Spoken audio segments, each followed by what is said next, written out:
chute de Poutine est un scénario de plus en plus crédible, mais à quel point est-il réaliste? Le but des sanctions contre la Russie, c'est d'exaspérer le peuple russe pour qu'il se retourne contre le régime. Le peuple russe s'en fout de la suppression des visas européens des oligarques, de la confiscation de leurs yachts et de leurs villas sur la Côte d'Azur. Va savoir s'ils sont au courant, mais les sanctions dépassent largement le cadre du commerce international. On s'immisce dans les foyers russes. Les empereurs romains avaient l'habitude de dire que pour garantir la loyauté du peuple, il fallait du pain et des jeux. Deux conditions inaliénables pour la paix sociale. Si cette garantie disparaît, c'est la société qui s'effondre. On vous donne un exemple. Le foot. Il y a 4 ans, la Coupe du Monde était organisée en Russie. La finale de la Ligue des Champions de cette année, elle devait initialement avoir lieu à Saint-Pétersbourg. Et elle a été annulée pour être relocalisée à Paris. En plus, la Russie est carrément exclue par la FIFA de la Coupe du Monde au Qatar. La frustration monte au sein de la population civile qui voit en Poutine le responsable de son malheur.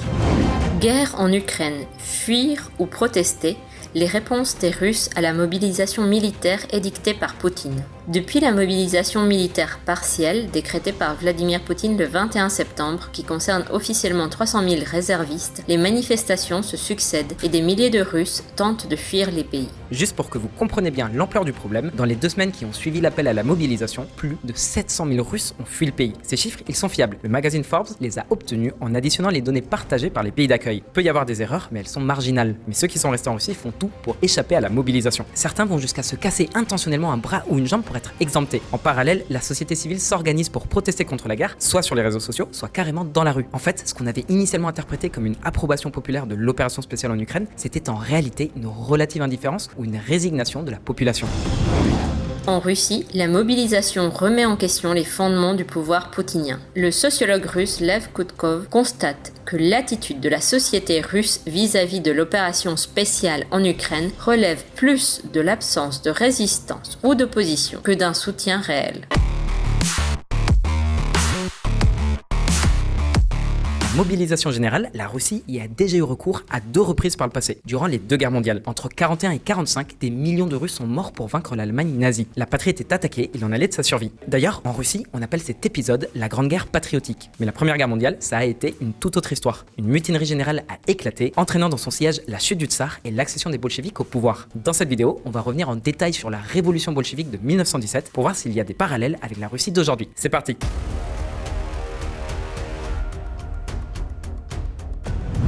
La révolution de février.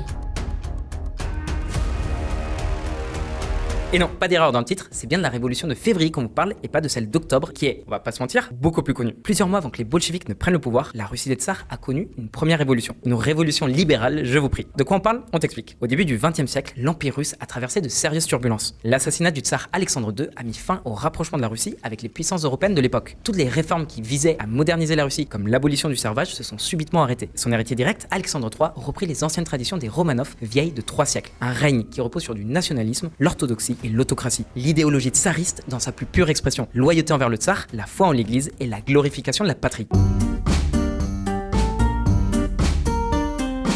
Le règne du fils d'Alexandre III, Nicolas II, a été encore plus dur. Déjà, il a déclenché une guerre contre le Japon en 1905 qui s'est conclue par l'une des pires défaites militaires de la Russie. L'humiliation et les conditions de vie très difficiles de l'époque ont mené à une révolte populaire au cours de laquelle le tsar a dû consentir à la création de la Douma, une assemblée parlementaire mais avec des pouvoirs limités. C'était surtout un symbole. En 1914, au nom de l'amitié entre la Russie et la Serbie, le tsar Nicolas II déclare la guerre à l'Autriche-Hongrie, précipitant la Russie dans la Grande Guerre. L'Allemagne, alliée des Austro-Hongrois, infligea des pertes énormes à la Russie. L'offensive Brovisol de 1916 qui se solda par la mort de 500 000 à 1 million de soldats russes, fut la dernière grande victoire de la Russie avant que ne s'enchaîne une longue série de défaites. L'année 1917 débuta avec un hiver glacial et une très forte inflation. Les ouvriers de Saint-Pétersbourg, qu'on appelait autrefois Pétrograd et qui était à l'époque la capitale de la Russie, étaient confrontés au choix de mourir de froid ou mourir de faim. Un œuf coûtait 4 fois plus cher qu'en 1914 et le beurre 5 fois plus cher. Les pénuries alimentaires et la misère sont venues alourdir le fardeau d'une nation déjà endeuillée par la mort de 1 700 000 Russes dans les tranchées du front occidental. Et aux disparus, faut ajouter les 5 millions de blessés, les 1 500 000 prisonniers de guerre et le demi-million de déserteurs. Le ras-le-bol était palpable. Les manifestations sauvages devenaient de plus en plus fréquentes et de plus en plus brutales. C'était le début de la révolution de février qui avait des accents de liberté. Pas grand chose à voir avec l'idéologie marxiste des bolcheviks qui prendra le dessus en octobre 1917.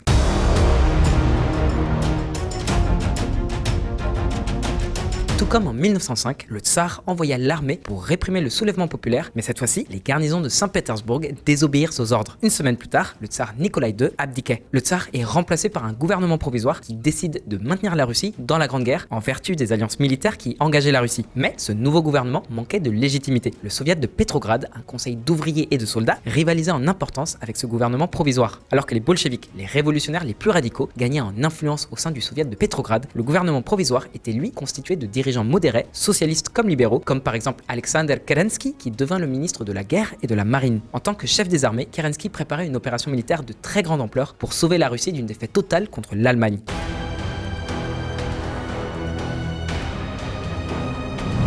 L'offensive Kerensky.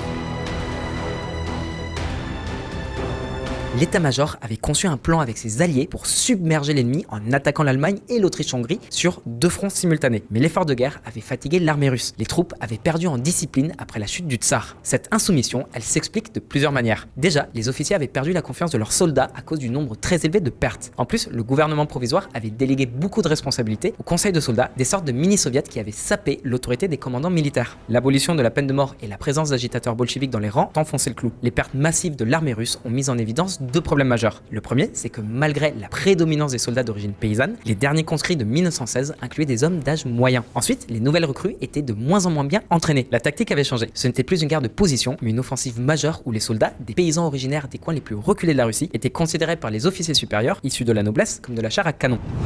Selon les renseignements britanniques, les nouvelles recrues de Poutine souffriront beaucoup en Ukraine car elles ne seront pratiquement pas entraînées. En 1917, le manque de formation des officiers était flagrant, surtout dans les rangs inférieurs. Les officiers supérieurs en étaient conscients et se plaignaient à l'état-major de la piètre qualité des renforts.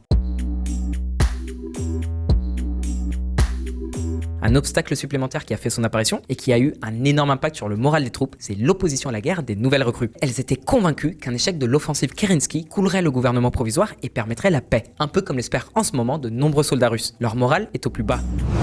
Contre-offensive ukrainienne. Des lettres de soldats russes confirment l'épuisement moral des troupes.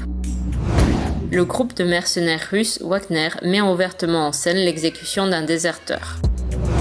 Aucun de nous ne voulait de cette guerre. Des centaines de soldats russes auraient déserté. Le Kremlin a tenté de faire croire aux Russes à grand renfort de propagande que l'opération spéciale en Ukraine était un devoir patriotique. Il fallait renverser le régime néo-nazi ukrainien qui opprimait un peuple frère. Mais dans les faits, la population civile perçoit l'intervention en Ukraine comme un non-événement. Ça ne résonne pas dans leur quotidien. En tout cas, pas avant les sanctions internationales et la dégradation de leurs conditions de vie. C'était sensiblement pareil au début du XXe siècle. Le peuple ne voyait pas la Grande Guerre comme une menace existentielle. En fait, ni le tsar Nicolas II ni Poutine n'ont su comment inscrire ces conflits dans le roman national. En plus, dans le cas de Poutine, il n'y a pas d'idéologie claire, si ce n'est la grandeur de l'Empire russe, puis celle de l'Union soviétique. Il n'y a pas de concept de communauté de destin qui lierait tous les Russes entre eux. En revanche, les Ukrainiens, ils luttent pour leur survie, pour leur patrie. Ils veulent conserver leur autonomie et leur modèle de société. Pareil pour leur système politique, une démocratie que les Ukrainiens idéalisent comme plus proche de celle qu'on trouve en Union européenne que de la poutinocratie du Kremlin. Mais les Russes, eux, ils se battent pour quoi? Sous l'ère soviétique, l'enveloppe idéologique était mieux travaillée, plus convaincante. Du moins au début. L'Union soviétique voulait étendre la révolution prolétaire aux 4 coins de la planète. Le rayonnement du poutinisme, lui, est plus limité. En fait, cette approche, elle est purement nationaliste. La supériorité de la civilisation russe sur le reste du monde. Une idée ancienne que les tsars avaient déjà exploitée par le passé. Mais au XXIe siècle, cette motivation n'est plus suffisante pour redonner le moral aux troupes. Et c'est encore plus vrai si l'on considère les conditions dans lesquelles les troupes russes doivent se battre. Guerre en Ukraine. Des soldats russes dénoncent des conditions déplorables de leur mobilisation. Des soldats russes dénoncent les conditions dans lesquelles ils sont mobilisés et leur mauvais équipement. Retour à 1917. L'offensive Kerensky a échoué suite à la mutinerie des troupes russes. Leur refus de continuer à se battre a permis aux Allemands de consolider leur position et de lancer une contre-offensive. Le gouvernement provisoire s'est retrouvé dans l'impasse. Et c'est à ce moment-là que les Allemands ont eu une idée très audacieuse. Lénine était favorable à la paix, mais il était en exil en Suisse, à Zurich. Du coup, les Allemands ont arrangé un convoi pour qu'il puisse rentrer à Pétrograd. Un voyage historique à bord du wagon plombé, une expression pour décrire l'immunité provisoire qui lui était accordée le temps du trajet. La douane allemande avait scellé avec des plombs le wagon où voyageait Lénine pour que personne ne puisse en sortir ou y entrer. Le voyage a duré une semaine tout juste, le temps de parcourir 3200 km, ce qui était pratiquement impossible durant la Grande Guerre. Berlin a eu de l'œil car dès son arrivée à Pétrograd, Lénine Lénine présente les thèses d'avril, une liste de propositions pour amorcer la transition vers un régime communiste. Parmi ces promesses, il y avait notamment la confiscation des terres des grands propriétaires fonciers et leur redistribution aux paysans pauvres, mais surtout la fin de la guerre. En gros, le pouvoir au peuple, formulé par le slogan « Tout le pouvoir aux soviets ». C'est utile d'avoir un atout comme Lénine, un type particulièrement doué pour agiter les foules. Aujourd'hui, malheureusement, face à Poutine, personne n'incarne cette dissidence politique. À part Navalny peut-être, et encore il fait pas consensus. Edward Bernstein, un homme politique allemand considéré comme l'un des pères de la social-démocratie, a affirmé que l'Allemagne avait financé les bolcheviks à hauteur d'environ 10 millions de dollars de l'époque, entre 1917 et 1918. Et c'était bien vu, Lénine était la meilleure arme pour éliminer Kerensky qui voulait continuer la guerre. Aujourd'hui, il n'y a pas de puissance étrangère avec le bras aussi long que celui de l'Allemagne en 1917 pour déstabiliser le régime russe. En tout cas, pas au point qu'il s'écroule. En revanche, l'Ukraine peut compter sur le soutien occidental qui a été déterminant dans cette guerre. Un parallèle de plus avec la situation d'il y a un siècle. Bon, comment est-ce que les bolcheviks ont réussi à prendre le pouvoir? Chapitre suivant. La Révolution d'octobre.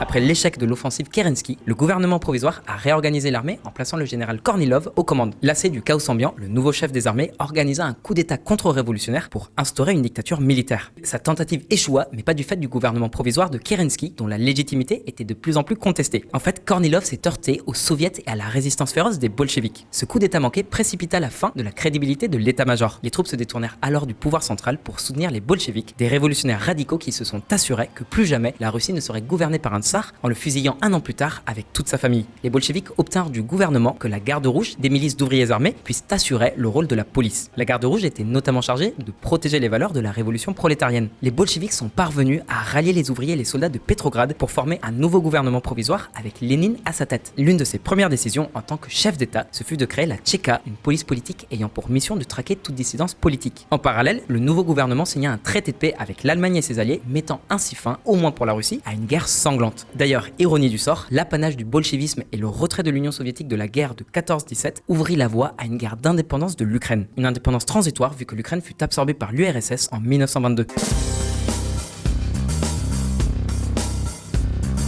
Le triomphe de la révolution d'octobre a marqué le début d'une guerre civile qui dura 6 ans. L'armée rouge contre l'armée blanche qui réunissait tous les ennemis de la révolution bolchevique soutenue par les occidentaux et en premier lieu les anglais. Cette guerre dévasta le pays et se solda par une victoire soviétique grâce à un stratège militaire hors pair, Trotsky. On revient au présent. Les conditions pour renverser Poutine n'ont pas encore l'air d'être réunies. Aujourd'hui, le principal opposant à Poutine, c'est Alexeï Navalny qui, contrairement à Lénine, n'est pas en exil mais en prison. Et en plus, pour longtemps. 22 mars 2022, Alexeï Navalny condamné à 9 ans de prison supplémentaire. À part un soutien moral, il n'y a pas grand chose qu'on puisse faire en Occident. Ça n'empêche pas ses alliés de l'intérieur de se mobiliser pour sa libération. Voici un message d'Ivan Stanov, le bras droit de Navalny et actuellement en exil. Стало время восстановить нашу сеть, чтобы бороться с мобилизацией и войной. Alors c'est vrai que la situation actuelle a pas grand chose à voir avec les révolutions du début du XXe siècle. Le contrôle qu'exerce l'État sur la société, sur les réseaux sociaux, sur les médias et les télécoms lui confère un pouvoir jamais vu auparavant. Et puis un autre détail de poids, c'est que la propagande sur le mythe de Poutine est assez fine. D'autres régimes comme la Corée du Nord ou le Turkménistan ont poussé à l'extrême la caricature de l'idolâtrie. Poutine, il a véhiculé un message très différent à la population russe. Il n'a pas cherché à se faire passer pour le protecteur indispensable de la nation. Les Russes savent que les questions de gouvernance sont exclusives au cercle du pouvoir et qu'on ne leur demande pas leur avis. Mais ce statu quo a pris fin lorsque le Kremlin a déclenché l'invasion de l'Ukraine. L'apathie de la population concernant les questions de politique étrangère et domestique s'est muée en une vague de mécontentement totalement inattendue.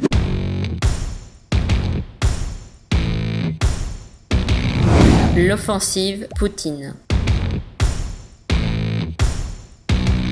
Avec cette mobilisation partielle, le Kremlin a mis les pieds dans le plat. Déjà, en soi, c'est plutôt un signal alarmant. Ça revient à admettre que tout ne se passe pas comme prévu sur le front. Surtout que cette mobilisation, elle a été bâclée. Lors de son annonce, 7 mois de guerre s'étaient déjà écoulés. Une guerre au cours de laquelle des milliers de Russes sont rentrés invalides ou les pieds devant. Face à cette boucherie, certains ont osé élever la voix contre la mobilisation. C'est notamment le cas du chef de la République du Daghestan. Le Daghestan, c'est une république autonome sur les rives de la mer Caspienne qui borde la Géorgie et l'Azerbaïdjan. L'homme que vous voyez à l'écran, c'est Sergueï Melikov, le chef de l'exécutif. Ses relations avec Poutine, elles sont pas du tout mauvaises. Déjà, il a réalisé une carrière militaire brillante. Il a occupé le poste de commandant en chef des troupes de la garde nationale entre 2016 et 2019. Aujourd'hui, c'est la plus autorité de la République du Daghestan. Mais voilà ce qu'il a déclaré à propos de la mobilisation. Всем гражданам мужского пола срочно прибыть в военный комиссариат, при себе иметь военный билет. Вы что, дебилы, а? Кто их уполномочил ездить по городу? Это не что иное, как распространение фейковой информации за которые сегодня тоже предусмотрены статьи Уголовного кодекса. Et ouais, le Daghestan, c'est l'une des régions les plus pauvres de la Russie. Elle compte à peine plus de 3 millions d'habitants. Melikov, il craint que des milliers de jeunes gens ne quittent le territoire pour de bon, aggravant du coup la situation démographique de la petite république autonome. Et c'est juste un exemple, le mécontentement général dépasse largement les frontières du Daghestan. C'est un fait établi, les régions les plus pauvres et les plus marginalisées de Russie sont celles qui envoient le plus de jeunes en Ukraine. Russie, pauvre et minorité ethnique, paye le prix fort de la guerre en Ukraine. Alors, on ignore combien de pertes l'armée russe a subies en Ukraine, la transparence est toujours l'une des premières victimes de la guerre. Mais des études suggèrent que ce sont les régions les plus isolées de Russie qui paient le plus lourd tribut, comme la Bouriatie à la frontière avec la Mongolie et le Daghestan. Là-bas, c'est pas une mobilisation partielle, mais une mobilisation totale à laquelle on assiste. En fait, les jeunes hommes originaires des villes bien intégrées dans le circuit économique du pays sont relativement à l'abri de la guerre. Il y a une sorte d'invisibilisation des pertes russes qui passe par un traitement à deux vitesses des citoyens urbains contre ceux des provinces. Aussi, il y a une question d'inégalité sociale. Pour beaucoup de Russes issus d'une minorité ethnique, les salaires de militaires sont très attractifs, en particulier les primes de risque en lien avec l'opération spéciale en Ukraine. En revanche, ceux qui ne souhaitent pas aller en Ukraine n'ont pas forcément les moyens de soudoyer des officiers pour se faire réformer. Et puis il y a aussi les étudiants qui sont dispensés de mobilisation. Sauf que les universités, elles se trouvent dans les grandes villes et pas tous les jeunes Russes peuvent accéder à l'enseignement supérieur. Ça reste un milieu très fermé. C'est évidemment une stratégie du Kremlin. Le régime ne tiendra que s'il peut compter sur la loyauté des élites économiques qui sont justement concentrées dans les villes. Les grandes révolutions du siècle dernier sont presque toutes nées dans des villes avant de se propager vers la périphérie, l'inverse étant plus rare, à part peut-être la Chine, le Vietnam, Cuba et l'Algérie. Cette fois-ci, il n'y a pas de soviet de Pétrograd, mais les républiques autonomes pourraient mal prendre cette injustice imposée par Moscou. Ça avait été le cas durant la Grande Guerre, les minorités ethniques ont été décimées, ce qui avait pénalisé le développement des régions dont elles étaient issues. Poutine risque de répéter cette erreur un siècle plus tard. Et vous en pensez quoi? Poutine va-t-il pouvoir compter sur la loyauté de son entourage? Les élites économiques qui lui doivent tout vont-elles le protéger? Ou alors est-ce que le vent risque de tourner comme il l'a fait en 1917? Dites-nous ce que vous en pensez, on espère que cette comparaison historique vous a plu. C'est un format un peu inhabituel, mais pas moins pertinent. A très vite, spasiba et paka.